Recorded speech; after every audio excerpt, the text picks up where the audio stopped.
बोला ज्योतिबाच्या नावानं चांग बलं. त्याचे 15,000 स्टेप ज्योतिबा डोंगरावरती पूर्ण. दिवशी सुरुवात झाली इडलीच्या नाश्त्याने. त्यानंतर रक्षक प्रतिष्ठान आयोजित रोजगार मेळावा येथे पोहोचलो. सुशील दादांची एंट्री झाली आणि कार्यक्रमास सुरुवात झाली. त्यानंतर त्यांनी उपस्थितांशी संवाद साधला. उपस्थित युवकांना आपला भाऊच बोलत आहे असे वाटले. गणेश भाऊंसोबत सरबत पिऊन कामे उरकून सायंकाळी ज्योतिबा दर्शनासाठी निघालो. गाड्याला अजून 15 मिनिटं वेळ आहे. थांबायचं नाही, चालून गेलो. एप्रिल महिन्यामध्ये 10,000 स्टेपचं चॅलेंज होतं.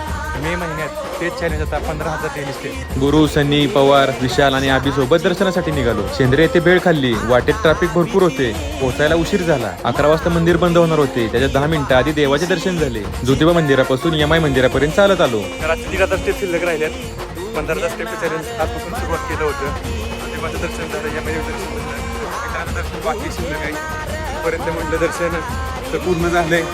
स्टेप पूर्ण करूयात. रात्री 1 वाजता सर्व हॉटेल्स बंद. सँडविच खाऊन पहाटे 3 वाजता घरी पोहोचलो. भेटूयात लवकरच एका नवीन व्हिडिओ सोबत.